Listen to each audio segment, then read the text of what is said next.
one. Okay, so this is being recorded. Hello, everyone on YouTube. Welcome to another Zoom session with all these wonderful magicians. So I did post this on Instagram earlier, I think this morning, and we decided to have a topic on what was the first magic trick that blew you away. So I think let's start off. Maybe let's start off with me first. So in that way, it gives you an idea of what we're trying to do. Hello, someone else is joining in. Is it Edward? Edward, it's Edward. Edward, yeah. Okay. Just to let you know, Edward, we are live. So this is being recorded currently on YouTube. Is that cool? Oh, cool. Yeah, that's fine, mate. Good stuff. Okay, so one of the first things that in fact, this is one of my favorite magicians, and Paul knows this one. This is Tom Whiteson. Now, obviously, I started my magic career by watching a lot of magic on TV, but I never really felt the impact of magic. As we all know, until it happens in your hands, you actually know what it's about.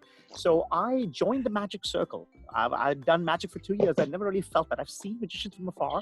I went to magic shops where they've done sponge balls or whatever, and it's pretty cool, but it never really affected me until I saw Tom Whiteson.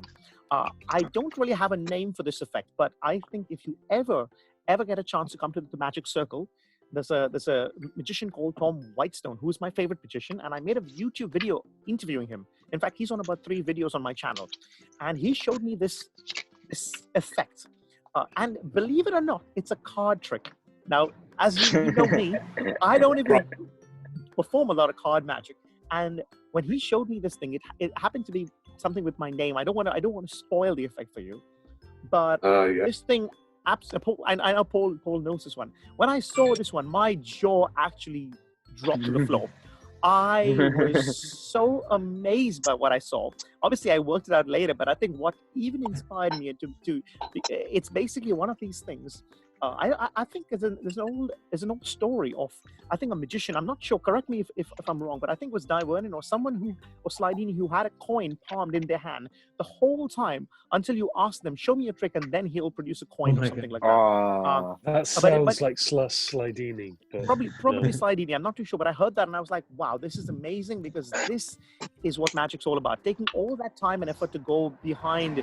Anyway, I don't want to give too many methods away, but yeah, that's my story and my favorite magician, Tom Whiteson. Should we move on to Paul Caley? What about me? Time? What would you like? I would like to know, or actually the people on YouTube would like to know, what's the first time you really felt magic? What was the effect that really blew you away? If you don't remember, maybe you remember the effect, if not the magician. After being in magic a lot of years, 2 decades, probably. Wow. 2 decades. And looks like 4. Dragons doing the sub-trunk, that seriously blew me away, because I used to do it. The sub-trunk? Not as quick. Wow. And who was the magician again? Oh, it's Jonathan Pendragon. It's Jonathan the Pendragons. Jonathan Charlotte. Yes. Okay. I thought I met that one. And you watched that live? Yes, and that was at one of the Magic Circle's awards dinners. Oh, wow. That was years ago. I think that was the same year David Burglas was president. Okay. At the Russell Hotel in the Square. And they'd done a This Is Your Life with David Burglas afterwards. Okay. It was a great night. Yeah. Wow. That'd be back in the 80s. I bet that must have been wonderful, because I've seen YouTube videos on them. I've seen the quickest change. I think it was on one of the world's greatest 50 magic tricks or something like that. Yeah. When they talk about the Pendragons, and seeing that live must be incredible. I mean, Houdini done it just as good, but it took 15 minutes. Yeah. Wow. Yeah. Excellent. What about? I've told you. Okay, thanks, Paul. What about Trev? For me, I mean, it was the 1980s watching Paul Daniels on a Saturday, but the real one for me was watching Channing Pollock do card manipulations. Wow. I actually thought he was using some kind of gimmick. Right. And I was thinking, wow, this is quite incredible. But little did I realise it's going to take me like 5 years to probably perfect exactly what he does. And I persevered with that, and it was incredible. It was so smooth, so slick. And I realised you had to put effort into it in card manipulation. So, yeah, it absolutely blew me away. I think I was probably about 10 or 11 when I looked, and I thought, wow, this is incredible. But I've always been fascinated with magic since I can remember. And it's always stuck with me. I'm 38 years old, and I've always maintained doing something along the journey. with magic. I've never been in a magic circle, and that's hence why I asked the question yesterday about actually joining it, and that'll be my first, well, the next achievement, I believe, in progressing in magic. But Shannon Pollock was absolutely my legend, and from there onwards, I practiced and practiced, got hand cramp, found gaps in my fingers and all sorts. It's hard work and persistence, but that's where I found my inspiration from. Excellent. That's a great story too. Wow. Thanks, Trev. Joel, what about you? Yeah, well, I think the first time I saw magic, my dad had recorded a very young Joseph Gabriel on The Tonight Show with Johnny Carson. He showed it to me the next day. That's what hooked me, but the trick I always remember is Don Allen's chop cut. Don Allen's. Okay. I love that routine. Yeah, I like that. Okay. That seeing those two tennis balls, at the end, it just blew me away. Which is why I do it in my show today, because it's such a great trick. Do it in my street show. Oh wow! I'm feeling really bad that I haven't seen that.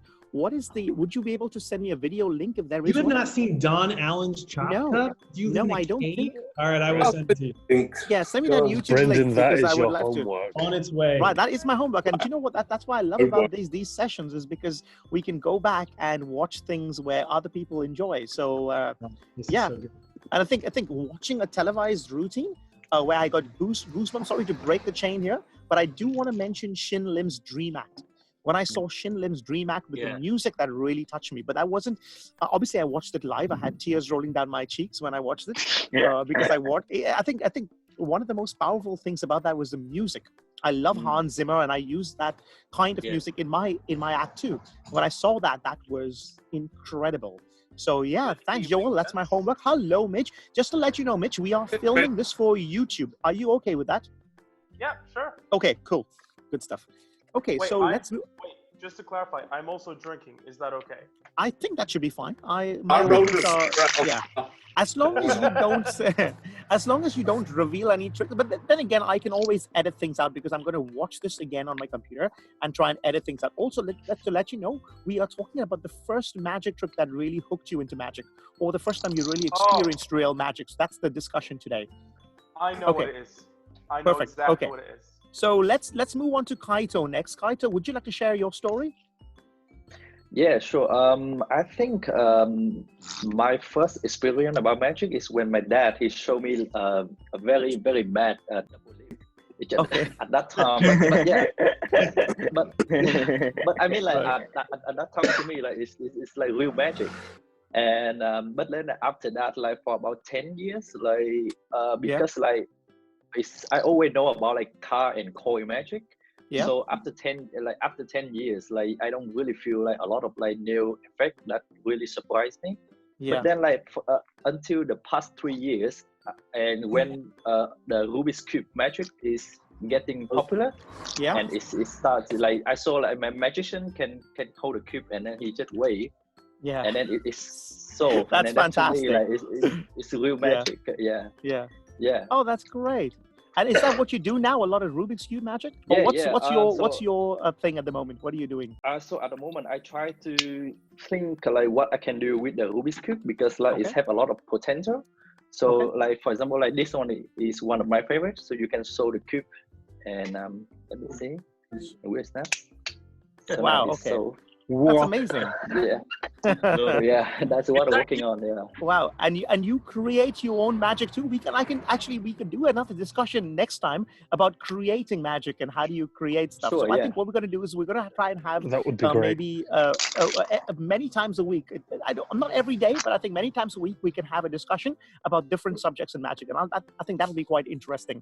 And I'm pretty sure, I think as we move on and as I put this on YouTube, we're going to get more and more people to join this. I'm not sure what the limit is, but we'll see.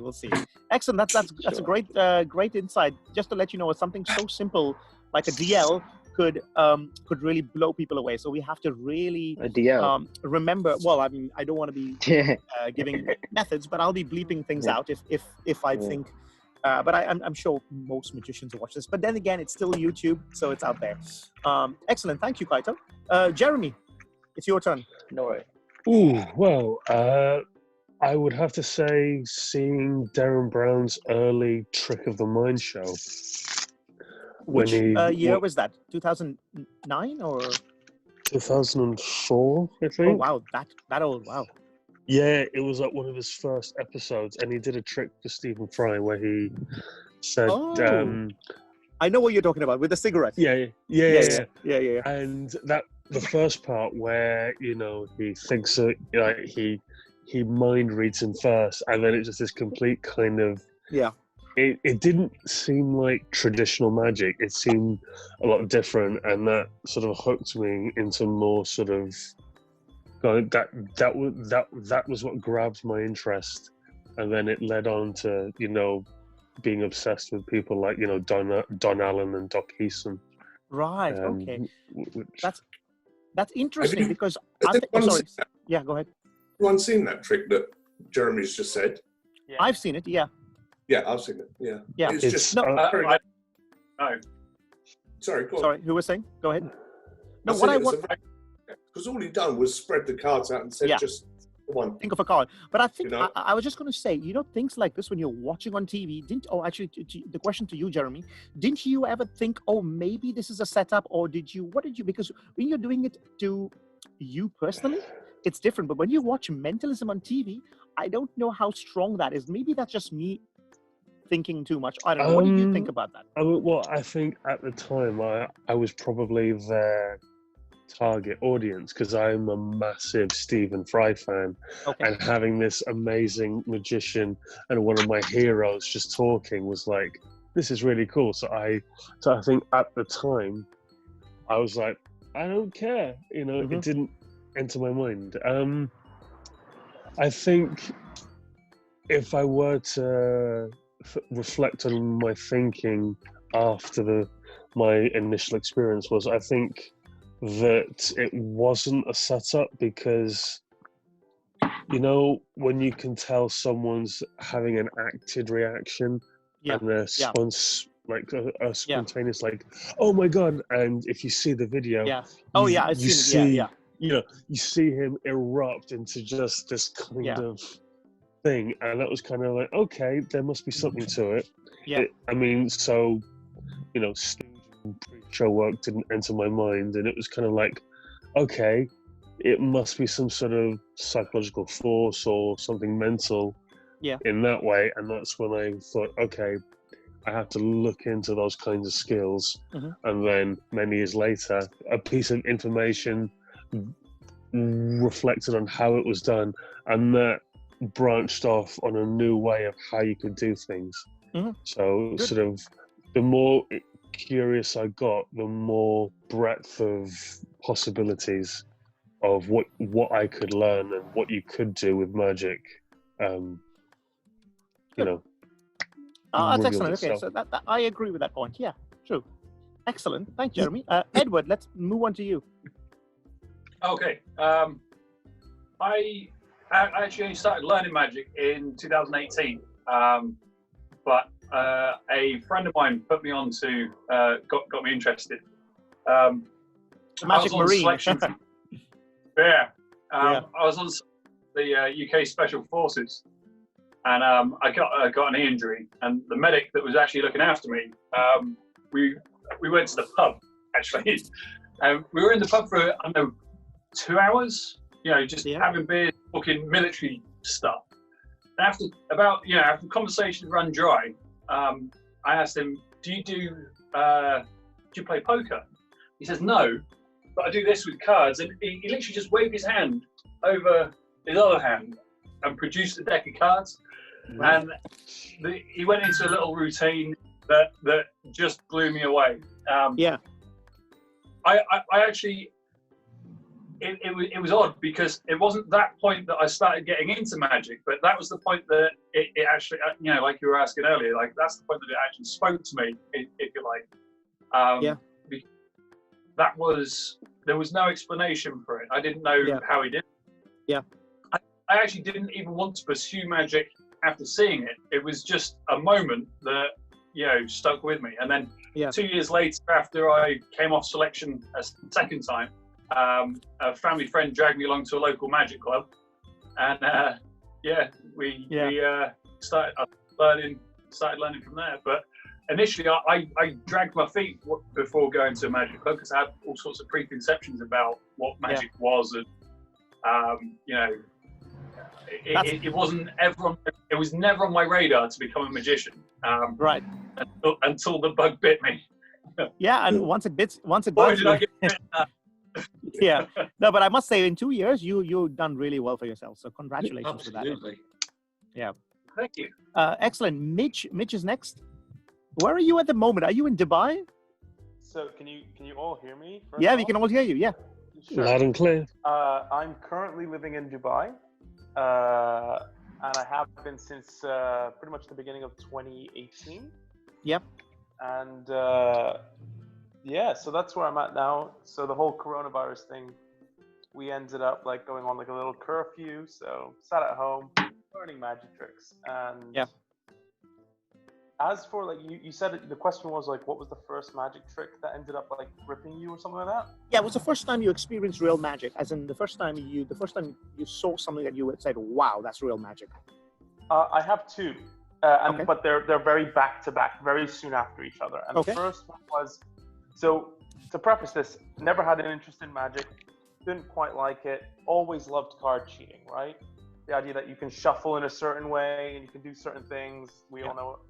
And so I ended up going to university, and I've watched all these people like Chris Angel and others like on TV, and I kept thinking, well, that stooge, crappy, right? So I ended up moving into university. I ended up going into my dorms.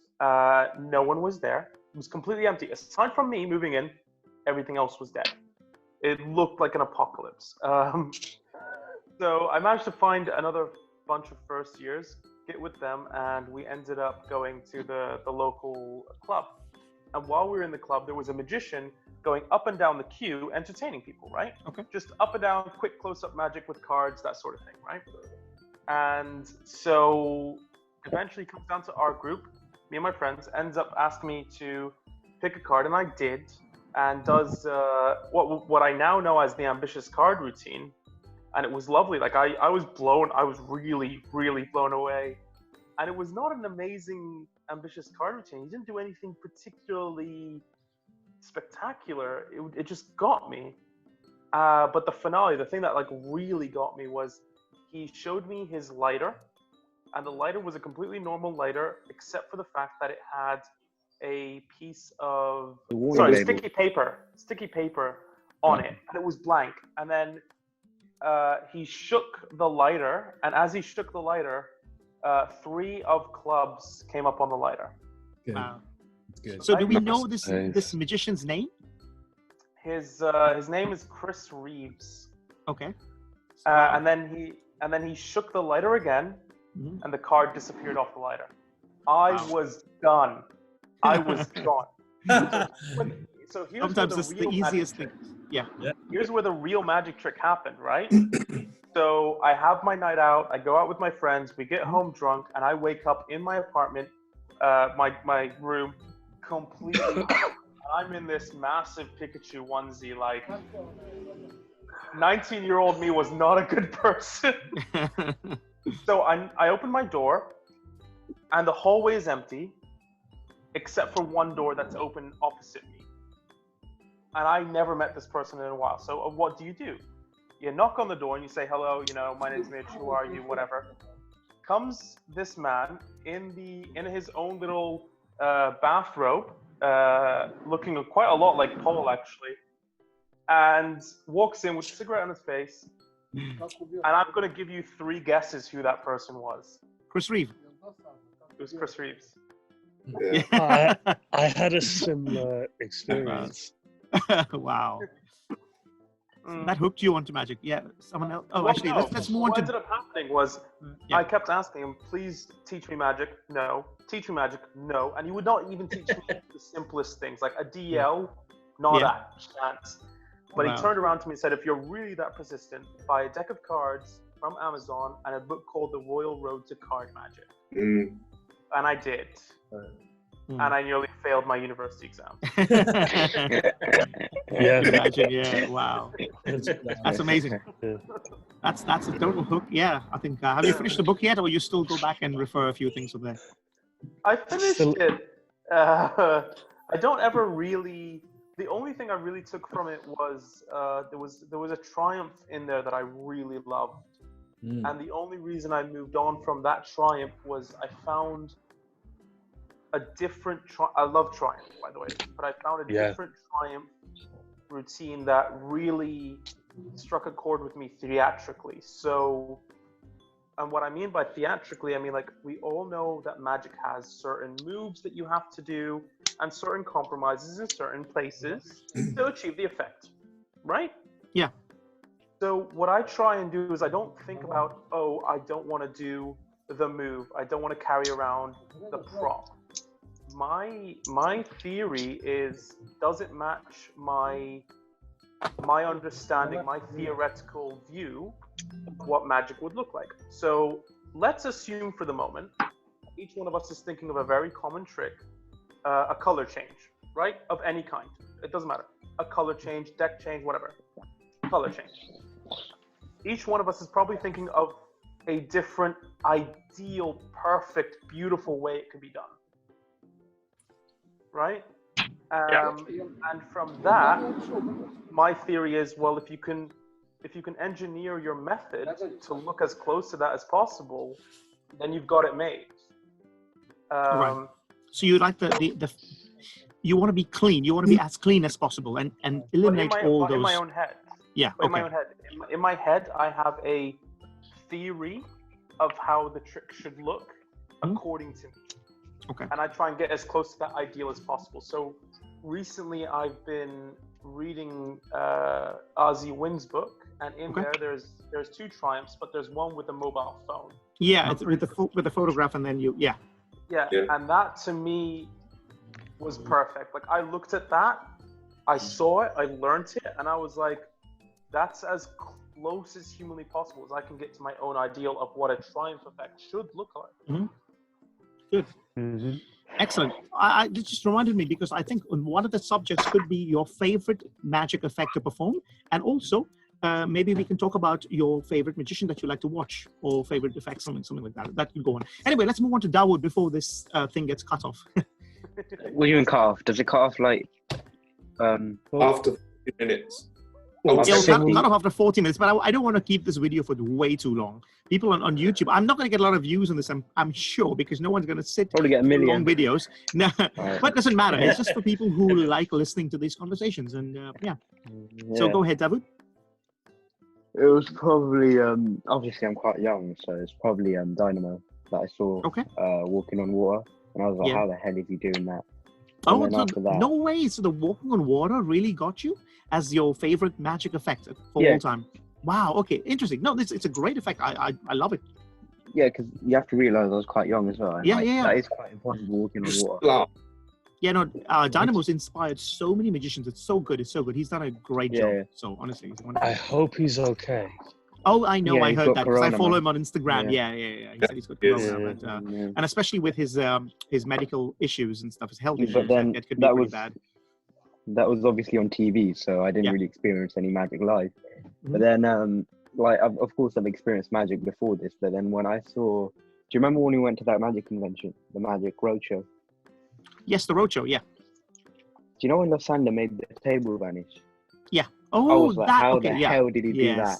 Actually, that's on my channel. Actually, yeah, I've actually vlogged about that. So if any of you are watching, you can look at the Magic Roadshow vlog, and you'll see Lysander do that. So everyone knows Lysander for the floating table, but this is the one where he does the floating table and then he made the table vanish like that. Yeah, that was good. Yeah, that's beautiful. And it wasn't on stage; it was like his close up. Parlor, parlor. Sort of, his exquisite effect with the wine glass is also. Beyond gorgeous. I actually got that. Mad. Me too. But the gimmick broke for me. Sorry? Jeremy. Oh, Jeremy. Do you perform that, Jeremy? Like, I have a few times. It's really cool. I mean, in some settings it works better than others. I had this really cool idea. Where do you usually perform it? I tried it on the street. Oh, you're a street. You're a. What are you? Street performer. Yeah, street performer. It kind of works, but I had a bit more of an idealized version of what it would look like because I had my phone playing "Walking in the Air" inside the glass. I thought it would look brilliant, and only 2 people went, "Oh yeah, that looks nice," and just walk off. Okay. I think so. but that street. I mean, it would work perfectly for parlor and inside. Yeah, exactly. Like in like a nightclub or something. My tip for doing anything like this is if you learn miming, it could really help. Miming, because there's a lot of isolation, especially with the floating table and stuff. There's a lot of bits where you're isolating, your body is moving around and the table still. In fact, I'm making a video about isolating a billiard ball. It's coming up on my channel in a few days. That's quite hard. But it's hard. If you practice it, it's easy. Look at Kaito over there, was spinning that wand on his fingers like it was nothing. So it's all about practice, and that's what it is. You know, you train hard. So I think we've done that. So I think this is it for today's conversation. We will carry on talking now, and we can talk about methods and all of that sort of stuff if you want to. But this is make sure to like, subscribe, and comment. Thank you. Yeah, I know I don't say that. Yeah, Paul, you can do the honors, Paul, because it didn't work in the last video. Remember? Yeah. Excellent. Well, thanks guys on YouTube for watching this. I hope you have a good one, and I'll see you in a few more days. Yeah, I think 2 days. Take care. Bye everyone. See ya.